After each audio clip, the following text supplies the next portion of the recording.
Kaixo ikusentzuleak eta ongi etorri Harira saiora. Gipuzkoa marko moduan hartuta egiten ari garen elkarrizketa erronda itxiko dugu gaurko saioarekin.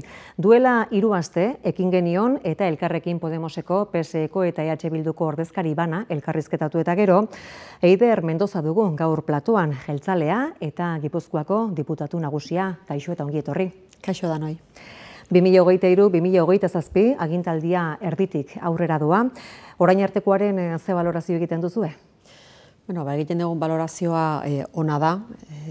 Egia da, intensidade handiko legealdia izaten ari dela, izan ere, bagenituen helburu partekatu batzuk, izan ere, hau ez da hasi egun batetik bestea, ibilbide bat egin dugu, azkeneko urtetan Gipuzkoako Foru Aldundian, eta orain guk sensazioa daukegu, orain arteko ibilbide horretan sakondu egin degula eta ambizioan ere salto bat eman degula edo jauzi bat eman degula. Ze ari ginen, politika egiteko modu batean sakontzen, elkarlanean oinarrituta, aurreikusten etorkizunera begira zer zetorren gure indarguneak identifikatu eta horiek baliatuz etorkizuneko apostuak eta egiten, eta horietan ari gera berriro diot, jauzi bat ematen ambizioan, eta horrek eskatzen du intensidade handia, baina aldi beran ere post txiki asko jakinda zailtasunak denok ditugula eta baita ere geuk. Zenbatekoa da hartutako konpromisoen betetze maila? Hartu dugun konpromisoa handia izan da, guk legealdi hasieran egin genuena izan zen, alderdi sozialistarekin batera, jeltzaleok gobernuan dihardugu, hor plan estrategiko bat egin genuen, etxean bertan ere aplikatuta, alegia, hasieratik nahi genuena zen, etxean bertan politika egiteko modu hau ere txertatzea elkarlanarena, transversalidadearena ere hainbat eta hainbat esparrutan, gukor lau puntu nagusi identifikatu genituen, alde batetik zaintzaren alorrarena, bestetik ere demokraziarena, komunidadearena, aldi berean ere ekonomiarena eta noski transizio ekologikoarena. Lau esparru horietan lanean aritu gara eta ari gara oraindik ere eta badaukagu bide bat oraindik ere egiteko, baina betetze maila altua da. Eta nik aukera ematen badiazu gutxienez lau esparru horietan egiten ari garena bai azaldu nahiko nuke, lehenari lotuta zaintzaren alorrean, gaur goizean bertan eduki dugu aurkezpen bat. Azkeneko egunetan eduki dugun aurkezpen bati lotutako elementu bat, oso importantea iruditzen zaidana, eta da gu Gipuzkoan argi geneukan, ari gerala zaintza alorrean edo zaintza on bat eskaintzen beharra duten guztiei. Baina ez gera konformatzen eta helburu bat jarri genion geure buruari. Eta zain honetan ere iraultza bat egitearena. Zaintza personalizatuagoa, zaintza gertuagokoa eta zaintza ere berrikuntzan oinarritua. Eta hor ari gera lanketa handi bat ematen, alorra asko eta askotan, 18 udaletan adibidez, zaintza herrilab jarrita daukagu, izen ponpoxo horren atzean zer dago? Izen ponpoxo horren atzean dago, eta Pasaiatik abiatuta beste 18 herritara pasata, horren atzean dagoena da, pertsona ardatz hartuta, erdian hartuta, bere inguruan lanean jartzea udaletxea, Gipuzkoako Foru Aldundia, botika, komunidadea, danok elkarrekin pertsona horri behar duena eta merezi duena eskaintzea, eta horrek ikusi dugu eragin zuzena daukala bere zaintzan. Nahi nagusia izaten da etxean gelditzea, eta hori betetzen ari da, hobeto zaindua dago eta 5 urtez atzeratzen da, adibidez, egoitza batera pasatzea. 18 herritan esperientzia hori abian dago, beraz, inpakto zuzena dauka herritar asko eta askorengan, eta orain urrengo saltua da, adibidez, Debagoienan bertan hori gauzatzea. Debagoieneko herri guztietan jarriko da indarrean? Hori da, jarriko dena, eta gero ambizioa da noski Gipuzkoako 88 herrietan martxan jartzearena. Markatuko didazue, Bailararako noizko aurre ikusten duzu, Bailararako aurre ikusten duguna da, 2025etan hasita, 2026an zehar hori martxan jartzea. Eta hori da azkenean komunidade osoa, berriro diote, eta erakunde, komunidade eta pertsona bera ardatz hartutan nagusiki, hor pauso bat ematea. Eta hobekuntzarako, noski. hor ikusi dugu 5 urtez atzeratzen dela. Horrek sekulako eragina dauka eta inpaktua dauka. Ekimen honek ambizioa daukana noski hedatzeko lurralde osoan ere aitortza jaso du ere Europako erakundeetatik. Guk uste dugu bide honetatik sakontzen jarraitu beharra daukagula, asko insistitzen degulako, beti helburu nagusia dena plan estrategiko honetan 4 puntu hauetan, helburu nagusia da bat eta bakarra, eta da pertsona guztien ongizate integrala lortzearena. Ongizate integrala da danok bizitza bete aukitzea. Danok bizitza bete aukitzea, gauden lekuan gaudela eta ditugun egoerak ditugula, eta baita noski pertsona zaurgarrienak. Hori azpimarratuko nuke lehenengo kasuan.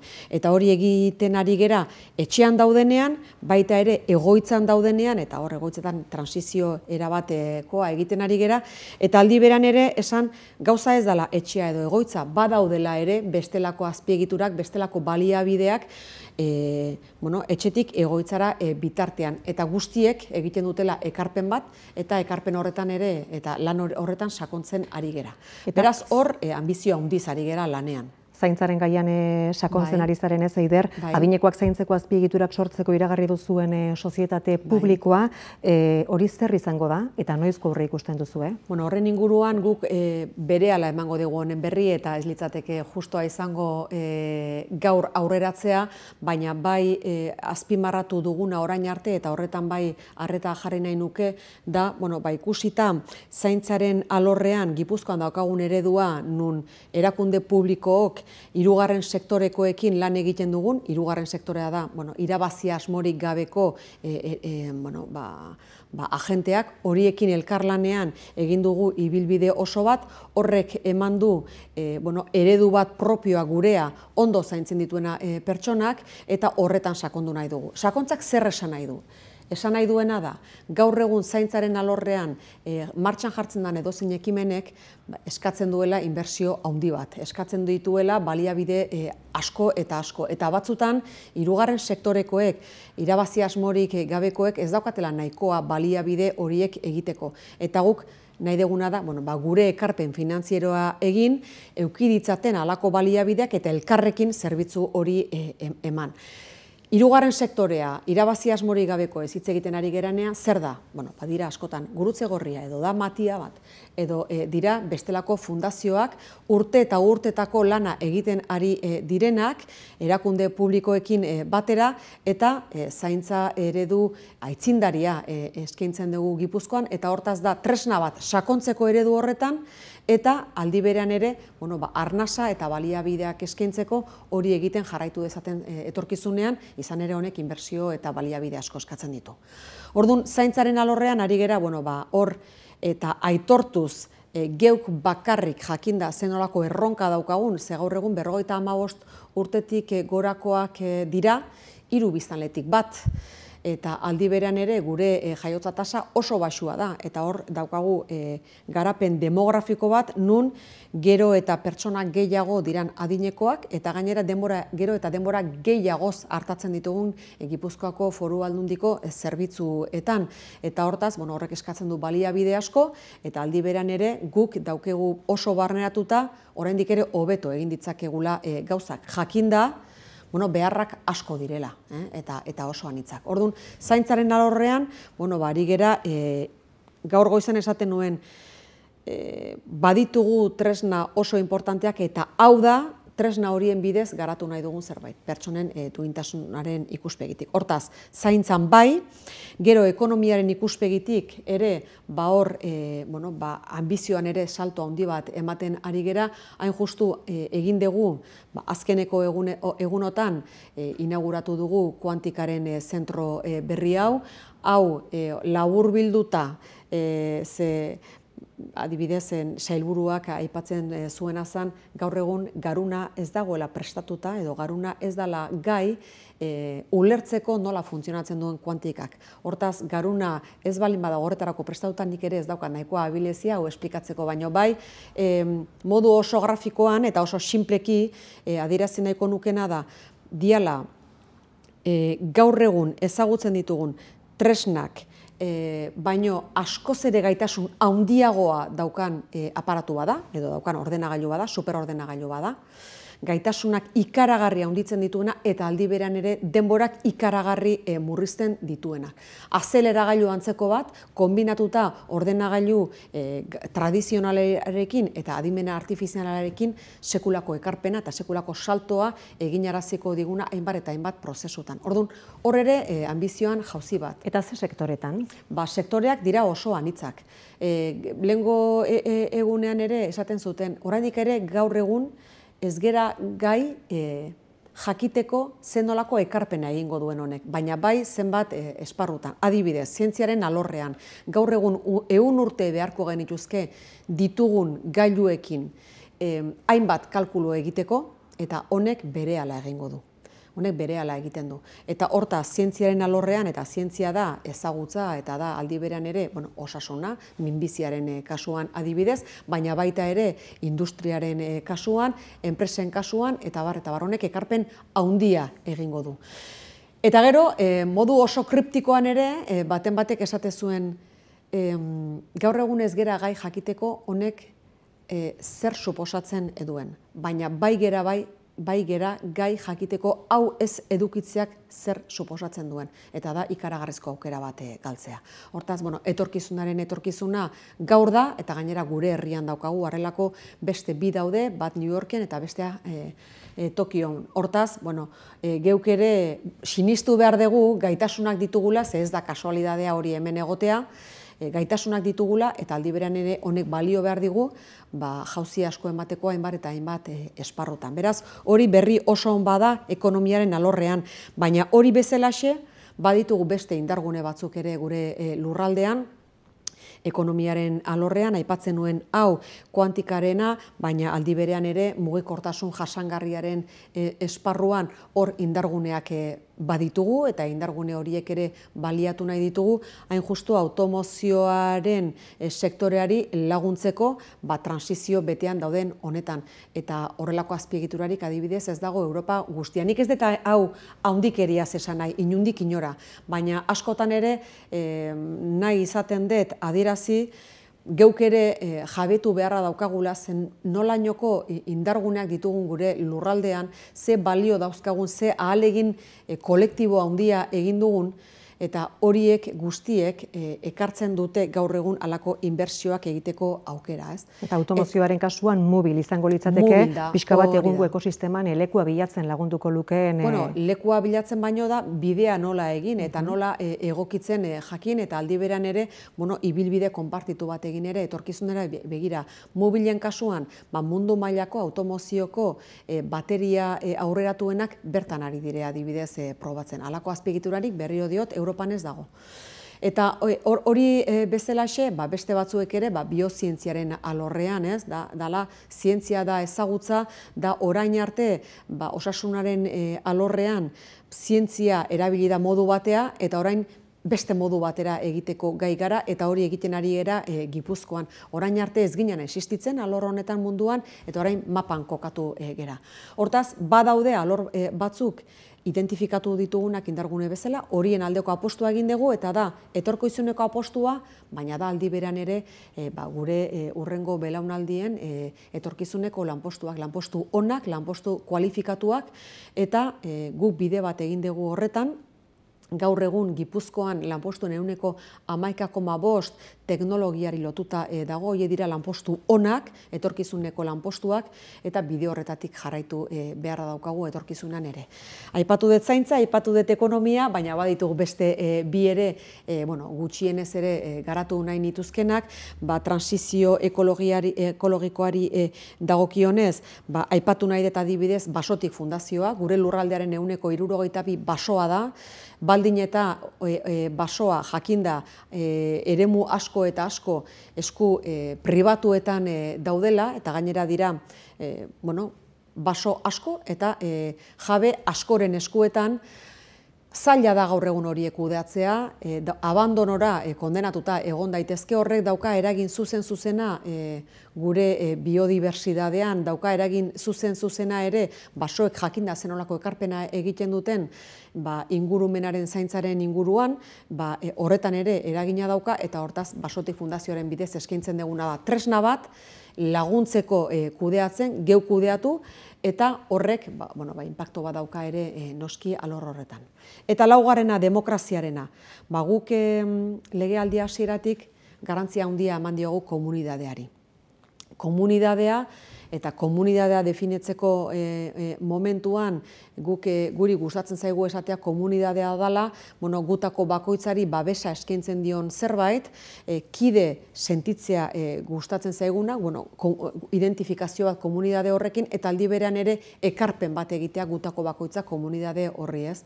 Eta baliatuz 1000 urte betetzen direla Ipuzkoa hitzaren lehenengo aipu idatziaz, horren inguruan ere lanketa handia egiten ari gera. Zergatik? Gainontzeko 3 esparrutan azaldu bezala, gaur egun garena Gipuzkoan zerbaitegatik. Ez da kasualidadea gaur garena izatea. Eta hortaz balio horiei eutsi behar diegula, etorkizunean ere, gaur bagera etorkizunan ere izan gaitazen, eta dira, elkartasunarena, lanarena, lan onarena, helburu konpartituena, eta bar. Beraz, 4 esparru horietan, bari gera jauzi sendoak emanez, helburu nagusia izan da, gutako bakoitzak bizitza betea eukitzea denak eragiten diolako horri, eta denetan sakondu dezakegulako helburu nagusi horretan hobekuntza izan dezagun guztiok. Agintaldian zehar egindakoen errepasoa egiten hasita, horre garrantzitsua da aipatzea, zerga sistemaren erreforma, maiatzean onartu zenutena, EAJ, PS eta Elkarrekin Podemosen aldeko botoekin kontra azaldu ziren, EH Bildu eta Alderdi Popularra, norentzako da ona? Da ona Gipuzkoarentzat. Guk Gipuzkoako Foru Aldundi gisa ikusten deguna da, bakoitzak bere ekarpena egin behar diola komunitate honi, kasu honetan Gipuzkoari eta gure herriari, eta guk baliatzen ditugun tresna guztiak hain justu helburu horretara. Gu daukagun tresna handienetako bada, edo tresna eraginkorrenetako bada, fiskalitatearena. Eta fiskalitatea guk baliatzen dugu 2 helburu nagusirekin. Bata, baliabide publiko nahikoa sortzea zerbitzu publikoak eskaintzeko garaian, baina bigarrena eta oso garrantzitsua ere eragiteko. Aurrez identifikatu diren erronketan. Horixe da injustu egin deguna. Gipuzkoako batzar nagusietan identifikatu ziren erronka batzuk, nik nagusienak aipatuko ditut, lehenengoa zan, etxe bizitzara sarbidea batipat gazteen aldetik, bigarrena zaurgarrienei laguntzea, eta hirugarrena ere transizio ekologiko horietan ere laguntzea. Guk tresna hau fiskalitatearena baliatu dugu, hain justu 3 esparru horietan laguntzeko. Eta onartu genuen Podemosen eskutik fiskalitate berri hau, lehengoan honen berri eman genuen hain justu hedabideen aurrean, eta datorren urteari begira, ze aurtengo urtean honek zerga fiskalitate berri honek eduki duen eragina oso apala da, ze datorren urtean izango du eragin zuzenena, 120 milioi eurokoa izango da 2026an. Eta aurten 2025an 13 milioi eurotakoa. Adibide bat jartzearren, etxe bizitzara sarbidea aipatzen genuen. Guk Gipuzkoako Foru Aldundi bezala fiskalitatea erabili dugu orain arte hain justu etxe bizitzarako sarbide hori errazteko eta laguntzeko, urtero 180 milioi euroko ahalegina egin dugu Gipuzkoako Foru Aldunditik hain justu horretan laguntzeko, eta fiskalitatearen aldaketa honekin 200 milioi eurotik gorakoa izango da, egingo den ahalegina laguntzeko pertsonei alokairuan edo erosketaren bidez etxe bizitza horretara sarbidea eduki dezaten. Eta zaurgarrienei dagokienez ere gauza bera, 20.000 eurotik berakoek ez daukate zertan beren errenta aitorpenik egin behar, ikusten badute positiboa izango dela orduan bai, baina bestela ez, hortaz zuzenean zaurgarrienak direnei poltsikoan etorriko zaie diru ekstra bat, eta gero transizio ekologikoari dagokienez, bai enpresai eta bai norbanakoei laguntzak ere fiskalitatean bidez egin ditzaten inbertsioak hain justu alor honetan. Hortaz, ona da Gipuzkoarentzat, eskatzen dio Gipuzkoako Foru Aldundiari ahalegin bat, ze honek inpaktoa dauka negatiboa gure baliabide publikoetan, baina ahalegin horrek merezi du hain justu honek eragina daukalako erronka nagusi horietan eta aurrera egin dugu eta egingo dugu ere etorkizunean horrelakoetan. Aipatu duzu, baina eta berriz trantsizio ekologikoa maila guztietan da erronka, Debagoienari dagokionez argitzen prozesu deliberatiboa abiarazi dute, hain justu ere energia trantsizioaren norabidea adosteko helburuarekin, ze iruditzen zaizu? Guk Gipuzkoako Foru Aldundi bezala noski honei garrantzia handia ematen diogu eta oso gertutik ari gera jarraitzen, izan ere Debagoiena 20-30 sortzailetakoak izan ginen, balio handia ematen geniolako eta ematen diogulako gaur egun ditugun erronkei erantzutea modu konpartituan, elkarrekin, eta Arantzazu Lab da horren prozesua jarraitzen ari dena, fundazio horren sortzaile bat eta fundazio horren kide da Gipuzkoako Foru Aldundia, herritarren batzarraren bidez egingo da hau, eta Gipuzkoako Foru Aldundiak herritarren batzarra abian jarri zuen aurreko legealdiaren hasieran eta bukatu dugu legealdi honetan bertan, hain justu elikaduraren inguruan. Oso esperientzia ona izan zen, handik ateratakoa martxan jarri du Gipuzkoako Foru Aldundiak, herritarren enplikazioi esker izan zen, herritarrek egiten dituguna da ahaldundu, beraiek jasotzen dute informazio asko eta asko eskarmentua duten pertsonen aldetik, eta hortaz ekarpena egiteko gai dira prozesuaren amaieran, eta ekarpenak izaten dira oso positiboak eta gero aintzat hartzekoak. Guk zertan jartzen dugu azpimarra, eta da kontzientzia kolektiboan. Hau erronka bada, transizioarena, transizio energetikoarena, erronka handi bada, eta gutako bakoitza ahaldundu beharra daukagu ere, gutako bakoitza jabetzeko zer daukagun eskuartean, eta gutako bakoitzak ere zer egin dezaken, ze ekarpen egin dezaken, justu horri aurre egiteko gutako bakoitzaren esku ere badagoelako. Agortu ditugu Eider, elkarrizketaren bieren, eta baditugu oraindik ere beste hainbat hizketa gai atera nahiko nituzkenak, autobus garraio publiko zerbitzua hain justu ere, Debagoienean autobus bidez eskaintzen da garraio publiko zerbitzua, eta ezagunak dira, ez da, egungo zerbitzuaren gaineko kexak, eskualdeko alkateak ere izan ziren batzar nagusietan, eraman zuten mugikortasunaren auzia. Aurreratu da ezer, neurri berririk aurre ikusten da?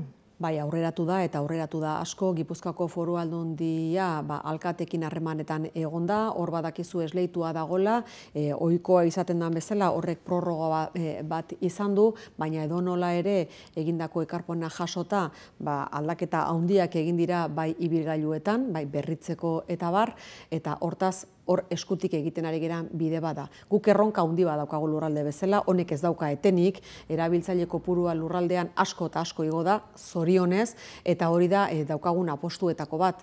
Bide horretatik jarraituko dugu, eta hobekuntzak eskaintzen aldiro, ze mugikortasunak dauke, mobilen kasua aipatu dugu leno, ez? Mugikortasunak dauke eragin zuzena CO2 isurketen kasuan.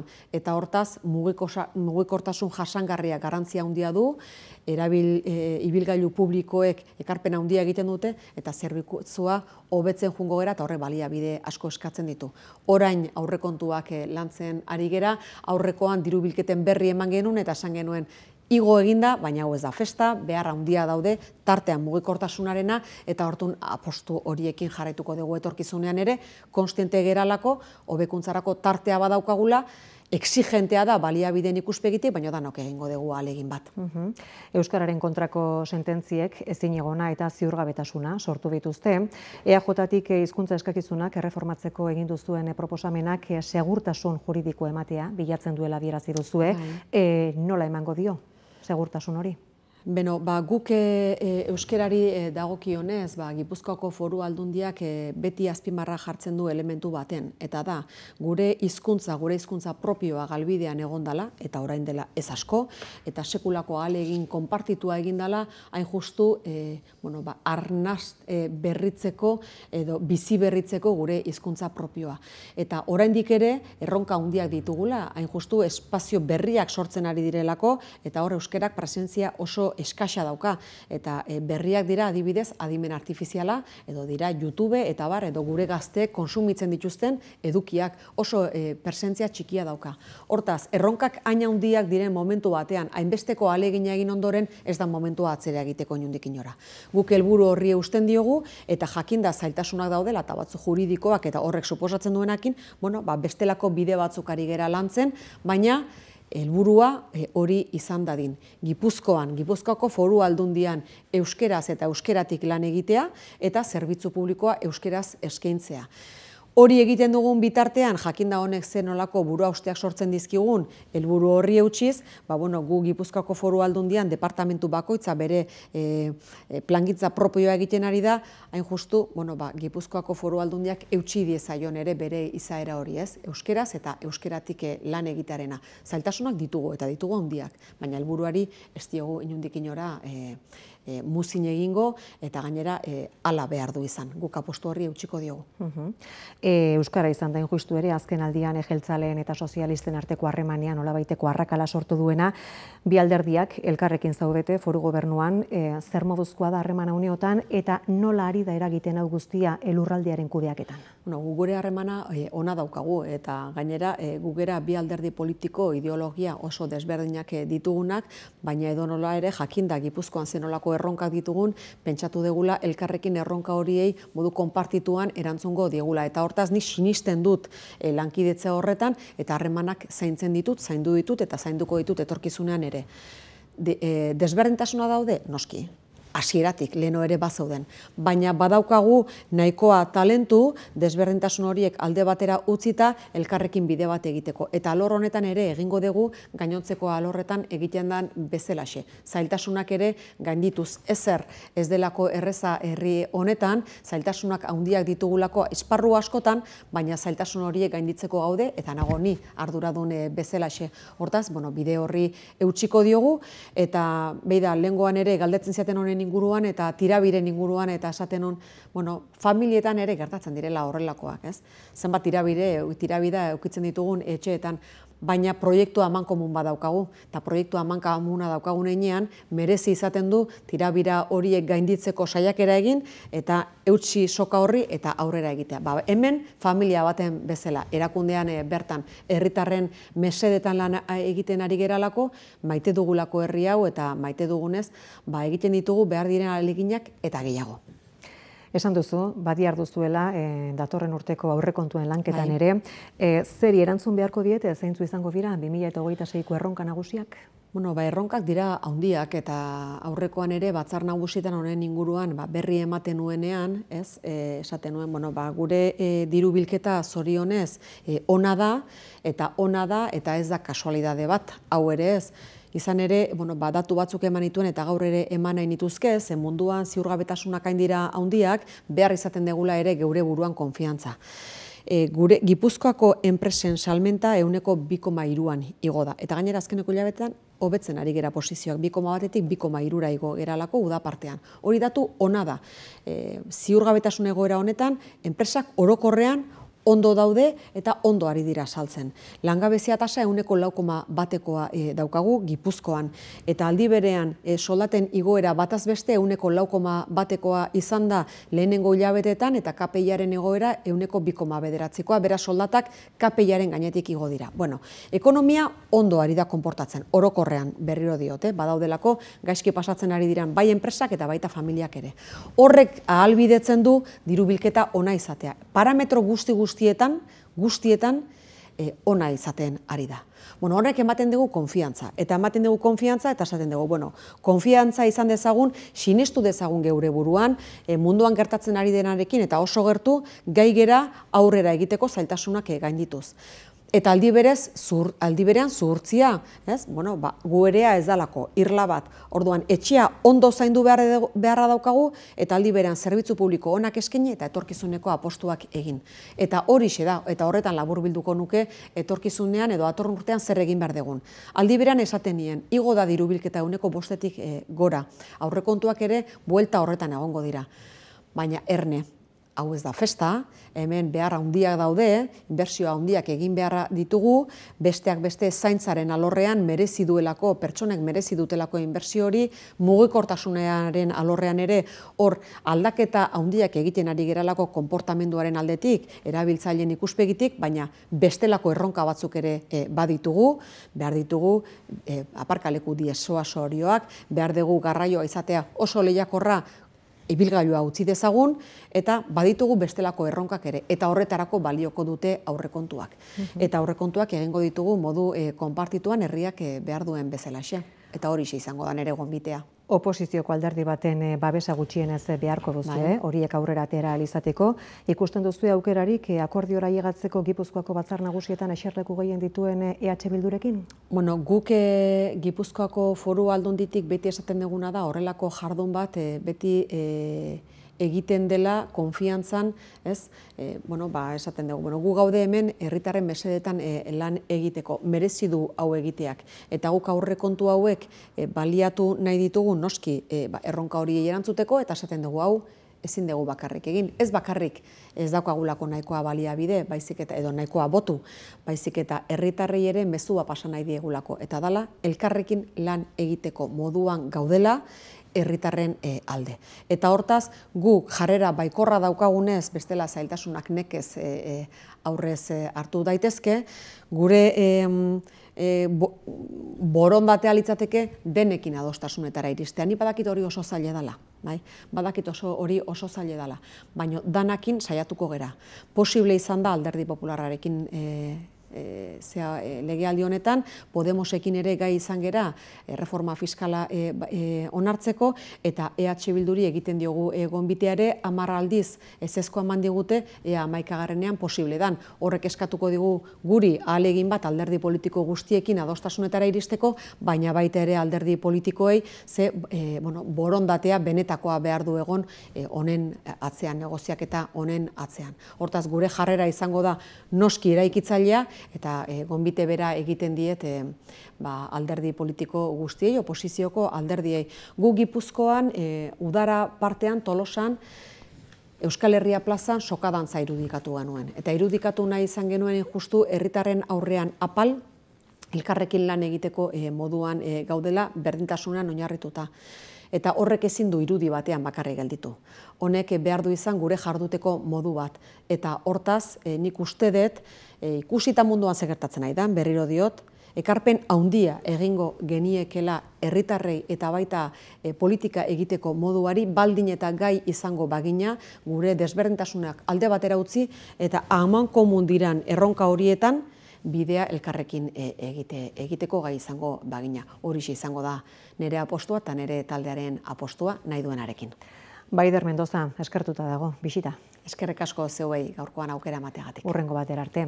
Ikusentzuleak zuek badakizue, datorren astean ere hementxe izango gaituzuela, behin gainera Gipuzkoako elkarrizketak amaituta, eta gaur diputatu nagusiaren bisita izan eta gero, datorren astetik aurrera herrietako mahai inguruei ekingo diegu, Elgeta izango da horietan lehena, eta gurean izango ditugu bertako ordezkari politikoak. Bitartean, ondo izan.